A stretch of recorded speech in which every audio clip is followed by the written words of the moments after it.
ನೋಡಿ ಸ್ನೇಹಿತರೆ, ನಾನು ಪ್ರತಿದಿನ ಒಂದು 11 ಗಂಟೆ ಅಷ್ಟೊತ್ತಿಗೆ ಈ ಅಗಸೆ ಬೀಜ ಮಜ್ಜಿಗೆ ನಾನು ತಗೊಳ್ತೀನಿ. ನನಗೆ ಡಾಕ್ಟರ್ ಅಡ್ವೈಸ್ ಮಾಡಿದ್ದಾರೆ, ಮಿರಾಕಲ್ ಡ್ರಿಂಕ್ಸ್ ಅಂತ. ನಾನು ತುಂಬ ಕಾಲು ನೋವು ಇತ್ತು, ಅದರಿಂದ ನಾನು ಡಾಕ್ಟರ್ ಹತ್ರ ಹೋಗಿ ತೋರಿಸ್ಕೊಂಡು ಡಾಕ್ಟರ್ ನನಗೆ ಡೈಲಿ ಒಂದು 11 ಗಂಟೆಗೆ ಮಜ್ಜಿಗೆ ಮತ್ತು ಈ ಅಗಸೆ ಬೀಜ ಕುಡೀರಿ ಅಂತ ಹೇಳಿದ್ದಾರೆ.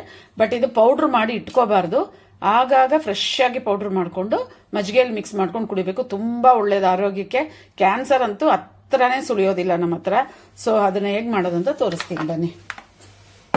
ನೋಡಿ, ಇದು ಅಗಸೆ ಬೀಜ 2 ಟೀ ಸ್ಪೂನ್ ತಗೊಂಡಿದ್ದೀನಿ. ಇದನ್ನ ಮಿಕ್ಸಿಯಲ್ಲಿ ಪೌಡರ್ ಮಾಡ್ಕೊಂಡು ಬರ್ತೀನಿ.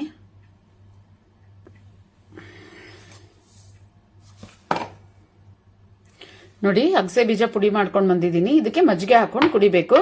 ಇದು ಪುಡಿ ಮಾಡಿ 15 ನಿಮಿಷದ ಒಳಗಡೆ, 15 ನಿಮಿಷದ ಮೇಲೆ ನಾವು ಅದನ್ನ ಯೂಸ್ ಮಾಡಬಾರ್ದು. ಸೊ ಫ್ರೆಶ್ ಆಗಿ ಆಗಾಗ ಮಾಡ್ಕೊಂಡು ಕುಡಿಬೇಕು. ಇದು ಬಂದು ಮಜ್ಜಿಗೆ. ನೋಡಿ, ಇಲ್ಲಿ ಲಬಾನ್ ಅಂತೇಳಿ ಹೀಗೆ ಇಲ್ಲಿ ಸಿಗೋದು. ಕ್ಯಾನಲ್ಲೂ ಸಿಗುತ್ತೆ, ಬಾಟ್ಲಲ್ಲೂ ಸಿಗುತ್ತೆ. ಫ್ರೆಶ್ ಮಿಲ್ಕ್ ಇದೇ ತರನೇ, ಇಲ್ಲಿ ಹಾಲು, ಹಸು ಹಾಲು ಆ ಥರ ಎಲ್ಲ ಸಿಗಲ್ಲ. ಫ್ರೆಶ್ ಮಿಲ್ಕ್ ಇದೇ ತರನೇ, ಅದನ್ನು ಕ್ಯಾನಲ್ಲಿ ಸಿಗುತ್ತೆ. ತುಂಬಾ ಚೆನ್ನಾಗಿರುತ್ತೆ. ನಾನು ಯಾವಾಗಲೂ ಯೋಚನೆ ಮಾಡ್ತೀನಿ, ಈ ತರ ಯಾವ್ದಾದ್ರು ಕಂಪನೀಸ್ ನಮ್ಮ ಇಂಡಿಯಾದಲ್ಲೂ ಮಾಡಿದ್ರೆ ಚೆನ್ನಾಗಿರುತ್ತೆ ಅಂತ.